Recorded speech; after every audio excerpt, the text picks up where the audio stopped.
கோபுரம் டிவி நேயர்களுக்கு இனிய வணக்கம். இன்று பிறந்தநாள் காணும் மற்றும் மணநாள் காணும் அத்துணை சகோதர சகோதரிகளுக்கும் எங்களது இனிய வாழ்த்துக்கள். பாபாவின் ஆசிகளோடு பல்லாண்டு காலம் நீங்கள் எல்லா வளங்களும் செல்வங்களும் பெற்று நலமுடன் வாழ வாழ்த்துகிறோம். பாபா அழைக்கிறார். அவரின் பொன்மொழிகளை கேட்பதற்காக, நம் பிரச்சனைகளை தீர்த்து வைக்கும் அற்புதமான கூட்டு பிரார்த்தனை செய்வதற்காக, மேலும் மனம் ஒருநிலைப்படவும் மனம் அமைதி பெறவும் அற்புதமான தியானம் செய்யவும் பாபா அழைக்கிறார். பாபா நம் கரங்களை பிடித்து அழைத்து சென்று அற்புதம் நிகழ்த்தவிருக்கிறார். வாருங்கள், பாபாவின் பொன்மொழிகளை தரிசனம் செய்வோம். அன்பு குழந்தையே, உன்னை எல்லோரும் அவமானப்படுத்துவது போலவும் கைவிட்டுவிட்டது போலவும் எல்லாமே இருந்தும் எதுவுமே இல்லாதது போலவும் எல்லோரும் இருந்தும் அனாதையைப் போலவும் இப்போது நீ உணர்கிறாய். ஆனால் உன் கர்ம வினைகளை அழித்து அதை உனக்கு சாதனை காலமாக மாற்றத்தான் நான் இங்கு போராடி கொண்டிருக்கிறேன். இறை நாமத்தை நீ உச்சரித்து கொண்டே இரு. அது உன்னுடைய கர்ம வினைகளின் பிடியை தளர்த்தும். எந்த நேரத்திலும் கஷ்டத்திலும் நீ நம்பிக்கையை இழக்காமல் இருப்பாயானால் உனது கர்ம வினைகளில் உள்ள தீய பலன்கள் பனிபோல் உருகி கரை வைத்து கொண்டிருக்கும் என் நிலைகளை உணர்வாய். வாழ்க்கையில் நீ பயணிக்கும் வழியில் என் துணை நிச்சயம் இருக்கும். சகல சௌபாகியமும் பெற்று சீரும் சிறப்புமாய் நீ வாழ்வாய். உன் வேண்டுதல்கள் எல்லாம் பலிக்கும். என் வார்த்தைகள் மீது நம்பிக்கை வைத்து செயல்படு. உன் அப்பா சாயிருக்கிறேன், கவலைப்படாதே. ஓம் சாய்ராம். பாபாவின் அற்புதமான பொன்மொழிகளை தரிசனம் செய்தோம். அடுத்த நிகழ்வு கூட்டு பிரார்த்தனை. நம் மனநலன் சார்ந்த பிரச்சனைகளுக்காகவும் உடல் நலன் சார்ந்த பிரச்சனைகளுக்காகவும் மற்றும் நம் அனைத்து விதமான பிரச்சனைகளுக்காகவும் சாய்நாதரிடம் கூட்டு பிரார்த்தனை செய்வோம். வாருங்கள், இந்த அற்புதமான கூட்டு பிரார்த்தனையை செய்வோம். பிரார்த்தனாஷ்டகம். 8 பிரார்த்தனைகள்.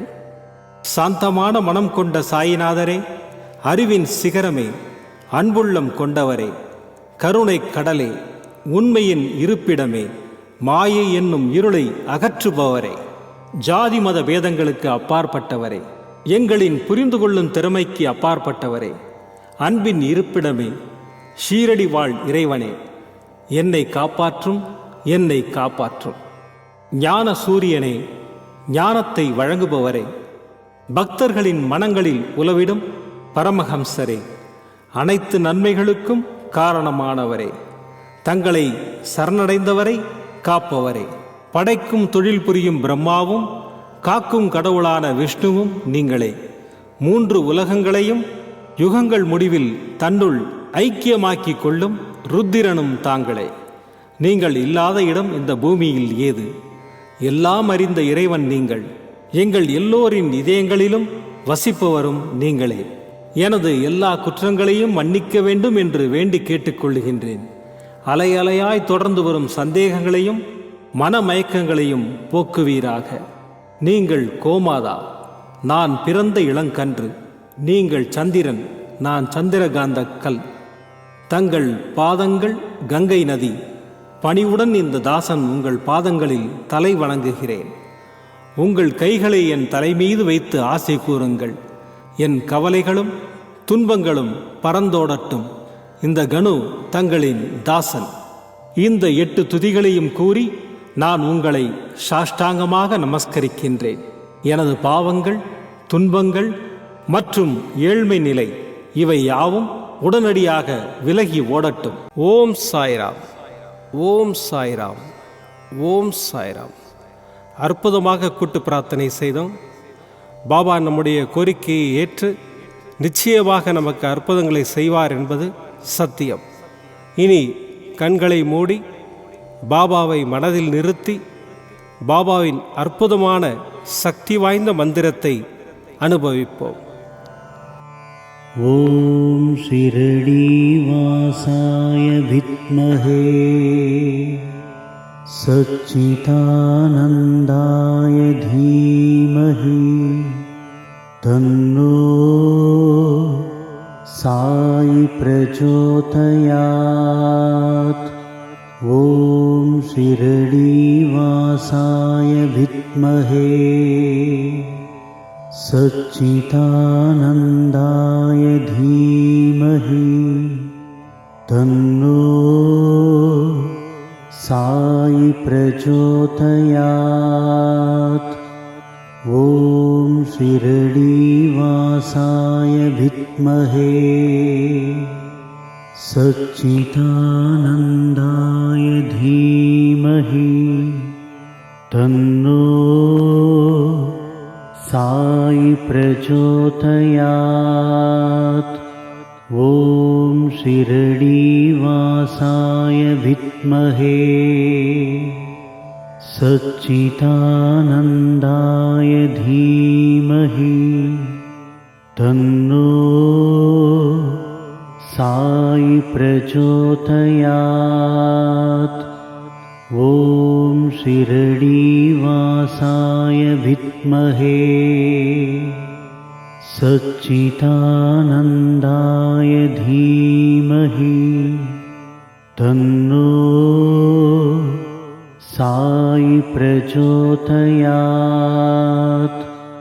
ॐ शिरडीवासाय विद्महे सच्चिदानन्दाय धीमहि तन्नो साई प्रचोदयात्। ॐ शिरडीवासाय विद्महे सच्चिदानन्दाय धीमहि तन्नो साई प्रचोदयात्। ॐ शिरडीवासाय विद्महे सच्चिदानन्दाय धीमहि तन्नो साई प्रचोदयात्। ॐ शिरडीवासाय विद्महे सच्चिदानन्दाय धीमहि तन्नो साई प्रचोदयात्। ॐ शिरडीवासाय विद्महे सच्चिदानन्दाय धीमहि तन्नो साई प्रचोदयात्। ॐ शिरडीवासाय विद्महे सच्चिदानन्दाय धीमहि तन्नो साई प्रचोदयात्। ॐ शिरडीवासाय विद्महे सच्चिदानन्दाय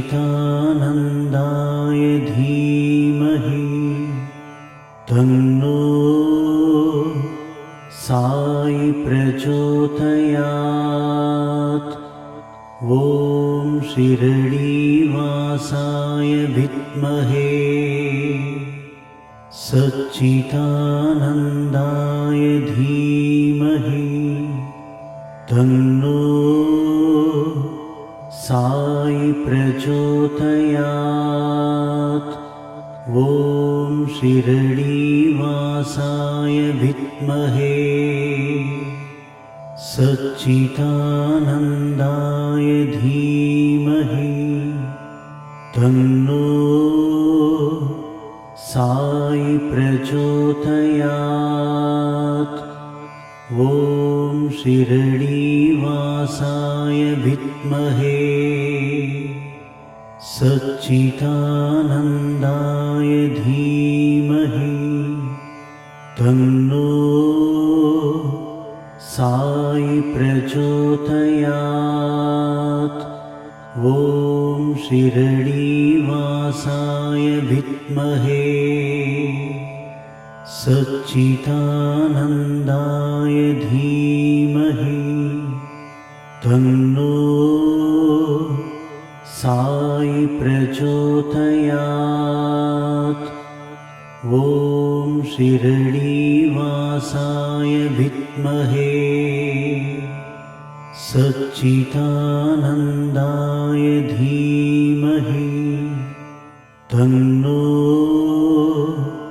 साई प्रचोदयात्। ॐ शिरडीवासाय विद्महे सच्चिदानन्दाय धीमहि तन्नो साई प्रचोदयात्। ॐ शिरडीवासाय विद्महे सच्चिदानन्दाय धीमहि तन्नो साई प्रचोदयात्। ॐ शिरडीवासाय विद्महे सच्चिदानन्दाय धीमहि तन्नो साई प्रचोदयात्। ॐ शिरडीवासाय विद्महे सच्चिदानन्दाय धीमहि तन्नो साई प्रचोदयात्। ॐ शिरडीवासाय विद्महे सच्चिदानन्दाय धीमहि तन्नो साई प्रचोदयात्। ॐ शिरडीवासाय विद्महे सच्चिदानन्दाय धीमहि तन्नो साई प्रचोदयात्। ॐ शिरडीवासाय विद्महे सच्चिदानन्दाय धीमहि तन्नो साई प्रचोदयात्। ॐ शिरडीवासाय विद्महे सच्चिदानन्दाय धीमहि तन्नो साई प्रचोदयात्। ॐ शिरडीवासाय विद्महे सच्चिदानन्दाय धीमहि तन्नो साई प्रचोदयात्। ॐ शिरडीवासाय विद्महे सच्चिदानन्दाय धीमहि तन्नो साई प्रचोदयात्। ॐ शिरडीवासाय विद्महे सच्चिदानन्दाय धीमहि तन्नो साई प्रचोदयात्। ॐ शिरडीवासाय विद्महे सच्चिदानन्दाय धीमहि तन्नो साई प्रचोदयात्। ॐ शिरडीवासाय विद्महे सच्चिदानन्दाय धीमहि तन्नो साई प्रचोदयात्। ॐ शिरडीवासाय विद्महे सच्चिदानन्दाय धीमहि तन्नो साई प्रचोदयात्। ॐ शिरडीवासाय विद्महे सच्चिदानन्दाय धीमहि तन्नो साई प्रचोदयात्। மீண்டும் நாளை காலை இந்த அற்புதமான பாபா அழைக்கிறார் நிகழ்ச்சியில் சந்திப்போம். நன்றி, வணக்கம். விதம் விதமான பக்தி நிகழ்ச்சிகளை உங்களுக்காக தந்து கொண்டிருக்கிறது உங்கள் கோபுரம் டிவி. உங்களுக்கு பிடித்த நிகழ்ச்சிகளை லைக் செய்யுங்கள், உங்களுக்கு பிடித்த மாணவர்களுக்கு ஷேர் செய்யுங்கள். மேலும் சப்ஸ்கிரைப் செய்வதோடு மட்டுமல்லாது அருகில் இருக்கும் பெல் பட்டனை கிளிக் செய்து கோபுரம் டிவி நிகழ்ச்சிகளை உடனுக்குடன் தெரிந்து கொள்ளுங்கள்.